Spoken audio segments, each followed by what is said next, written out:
Ancora un episodio di violenza. A Mestre alle 4 del mattino un uomo è stato accoltellato in stazione per salvarsi, si è rifugiato in un hotel e caccia gli aggressori.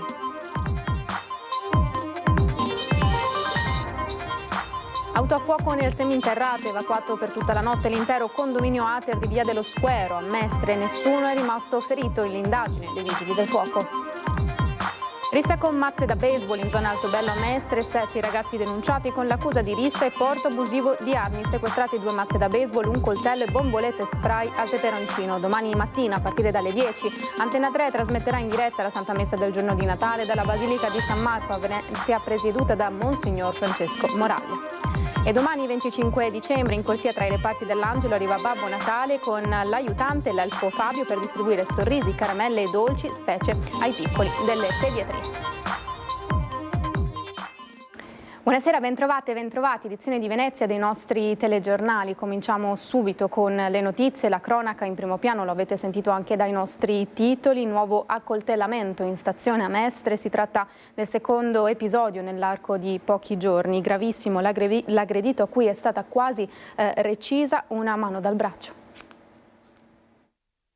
Ancora un accoltellamento in stazione a Mestre tra nordafricani, il fatto alle 4 del mattino della giornata odierna. Ad avere la peggio un tunisino è ricoverato in condizioni gravissime all'Angelo per le profonde ferite da taglio riportate alla schiena e al volto e a una mano quasi recisa dal braccio. Tanta inaudita ferocia ancora da chiarire nelle sue dinamiche con il movente ancora sconosciuto. La violenza è scaturita dopo un acceso alterco tra l'aggressore e la sua vittima, con il primo che in compagnia di altri 5 connazionali poco prima aveva tentato di rapinare un cittadino bengalese del suo monopattino elettrico lungo il sottopasso di Vedante. L'accoltellato è riuscito a scampare a morte certa soltanto dopo aver trovato riparo presso uno degli alberghi vicini alla stazione in via Camarcello. I carabinieri hanno preso l'aggressore, ora è stato di fermo, mentre non vi è ancora alcuna traccia degli altri del branco. Il pluriaccoltellato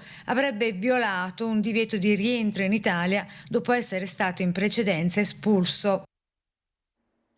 Un'auto a fuoco nel seminterrato nella notte, evacuato l'intero condominio di Via dello Squero a Mestre, nessuno è rimasto ferito.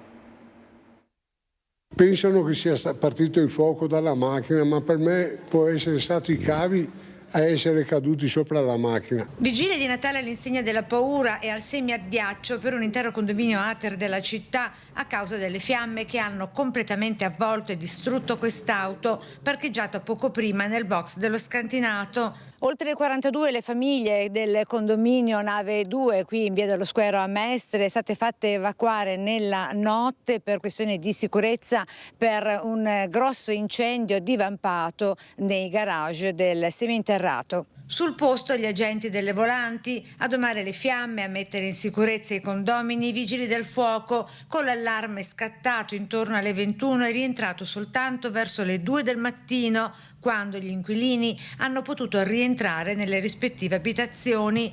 Tantissima la paura, ma fortunatamente nessuno è rimasto ferito. Sconosciute al momento le cause del rogo, anche se sembra prendere corpo l'ipotesi del guasto accidentale. È da capire se generato da un sovraccarico di energia della batteria dell'auto o da un cortocircuito dei cavi della corrente elettrica del palazzo, come racconta ancora sconvolto il signor Coluccio, proprietario dell'auto andata carbonizzata dalle lingue di fuoco, indicandoci il soffitto carbonizzato del palazzo con i cavi pericolosamente semipendoli dopo il rogo. Caduti giù tutti, no?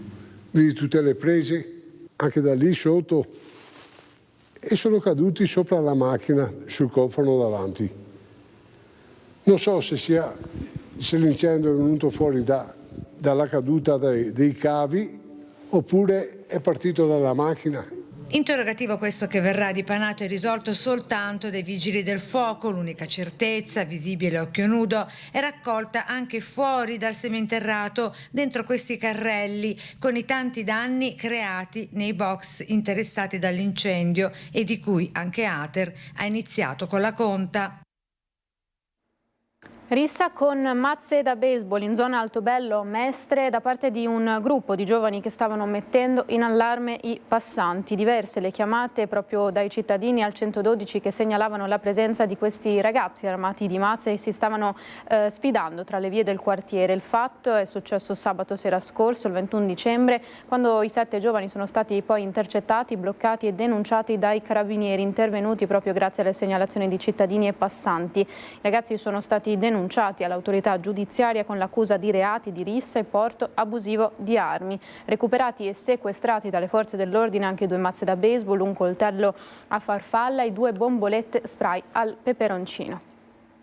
E domani mattina cambiamo argomento, il giorno di Natale a partire dalle 10 Antenna 3 trasmetterà in diretta la messa del giorno di Natale dalla Basilica di San Marco a Venezia, presieduta da Monsignor Francesco Moraglia. Vediamo.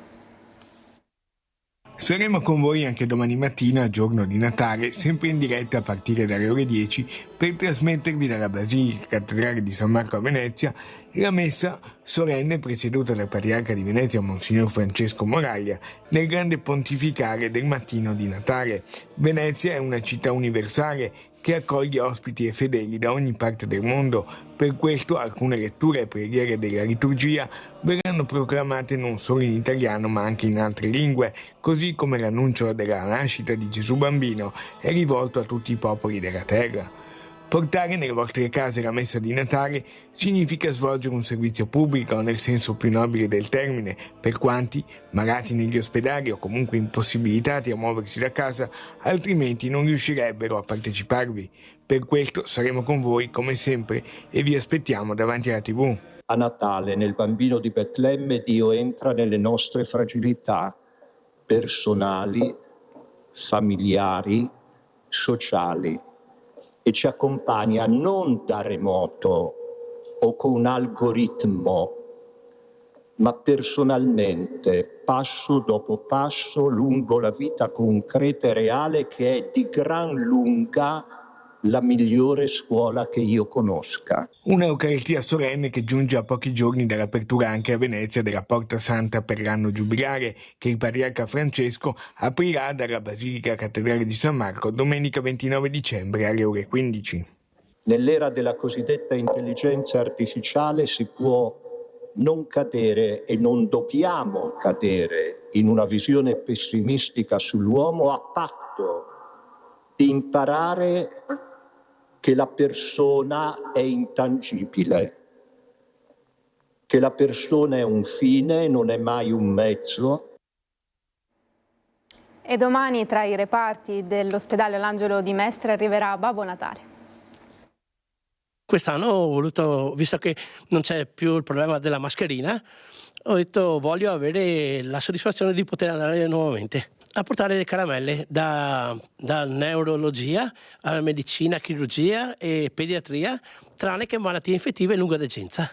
Babbo Natale è già pronto per tornare in corsia il giorno di Natale tra i reparti dell'ospedale All'Angelo di Mestre per dispensare, racchiusi dentro al sacco delle sorprese, dolciumi, bonbon e parole di conforto e sostegno al personale sanitario e prima ancora soprattutto ai pazienti grandi e piccini ricoverati nella struttura mestrina, iniziativa sostenuta anche da diversi artigiani e negozianti della città. Ho fatto su tante di quelle caramelle e ancora domani mattina ci sono commercianti a Carpenedo, a Mestre, che mi danno ancora caramelle. E con Babbo Natale anche il suo aiutante, l'elfo Fabio, che di cognome fa Fornasini, insieme per portare un sorriso ai bimbi del reparto di pediatria e alle loro famiglie con mamma e papà. Certo che lo vogliamo portare il sorriso, certo. E come da consuetudine il direttore della Mostra del Cinema di Venezia, Alberto Barbera, per l'ultima intervista dell'anno ha rilasciato un'intervista ai nostri microfoni e ci fa gli auguri. Gli auguri natalizi del direttore della Mostra Internazionale d'Arte Cinematografica di Venezia, Alberto Barbera, da qualche anno sono ormai una bella consuetudine e occasione a cui tutti teniamo molto, momento anche per fare il punto sui primi passi verso la prossima edizione del Festival nel 2025 e fare gli auguri a voi nostri telespettatori. Mi sto preparando anch'io a festeggiare il Natale e a salutare il vecchio anno che ci lascia, un anno che ha portato molte soddisfazioni alla Mostra del Cinema, sperando che anche il nuovo anno sia altrettanto fortunato. Siamo già in piena attività per la preparazione della mostra, i primi film sono arrivati, abbiamo dato inizio alla selezione, ma intanto a metà gennaio partirà la 6ª edizione di Classici Fuori Mostra. Già da gennaio si preannuncia un anno nuovo, intenso. Con 12 film restaurati che sono altrettanti capolavori della storia del cinema, uno per settimana alla Multisala Cinema Rossini, e poi a febbraio-marzo anche alcune proiezioni per gli studenti delle ultime classi dei licei e delle scuole superiori. Oltre a invitarvi tutti a partecipare alle attività della Biennale, desidero mandarvi i miei auguri più affettuosi per un Natale davvero sereno e soprattutto per un anno nuovo generoso di felicità e, lasciatemi dire, di tanta pace in un mondo che è travagliato da così tante tragiche guerre. E allora 3, 2, 1, ciak, si gira. Tanti auguri. Grande festa anche a Malcontenta, con una trentina di Babbi Natale che si sono dati appuntamento per porgere gli auguri di buone feste a grandi e piccini tra le case della città. Una tradizionale iniziativa grazie all'associazione Gruppo La Malcontenta, presente con eventi e manifestazioni da più di 40 anni. E ora una piccola pagina sportiva, perché c'è stato tanto entusiasmo al Teatro Toniolo di Mestre per la festa del settore giovanile del Venezia, tante le sorprese, tra cui anche la presenza del manager Filippo Antonelli.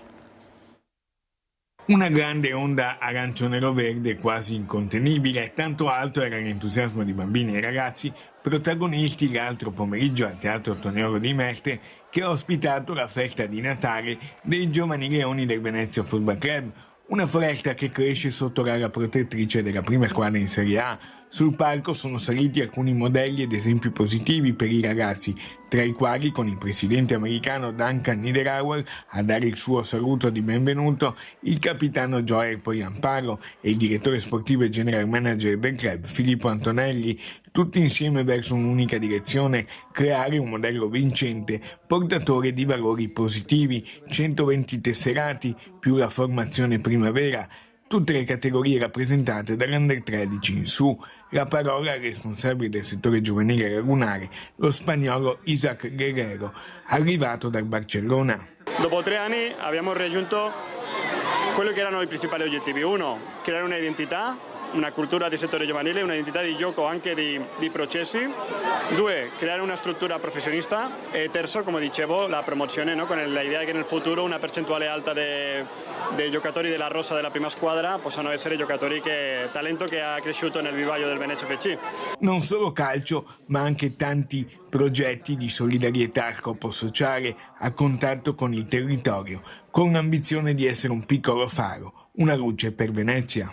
Rappresentare Venezia nello sport popolare del mondo, in aree disagiate, nei carceri, con bambini che sanno giocare questa maglia, con famiglie che non arrivano a fine mese, o andare negli ospedali e qualcosa nei carceri. Potrei andare avanti per ore, è qualcosa che rende questa struttura e questo club unici.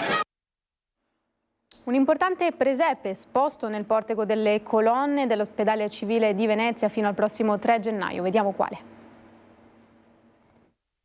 Gli auguri a tutto il personale che lavora in questo splendido ospedale di questa splendida città. E come gesto di attenzione io ringrazio il Comune di Venezia che ci ha dato l'opportunità di ospitare questo splendido presepe. Gli auguri nel corso di una inaugurazione davvero speciale, quella di un presepe speciale Admirabile Signum, copia in miniatura dell'installazione artistica realizzata dagli artigiani di Cinecittà nel 2023 in piazza San Pietro, da Roma a Venezia, con la riproduzione in miniatura esposta fino al prossimo 3 gennaio nel portico delle colonne dell'ospedale civile della città. Un segno di speranza per i malati, un segno di speranza per la città, un segno di speranza per tutti, e devo ringraziare veramente gli operatori di questo ospedale, medici, infermieri, tecnici, i dirigenti, per lavorare tutti i giorni nell'ospedale più bello del mondo. Siamo giunti alla fine di questa edizione del telegiornale, auguro a tutti una buona vigilia, grazie per essere stati in nostra compagnia e vi lasciamo con l'aiuto della regia con le immagini del presepe di Daniele Cartura di Campo Nogara. A tutti una buona vigilia di Natale, grazie, arrivederci.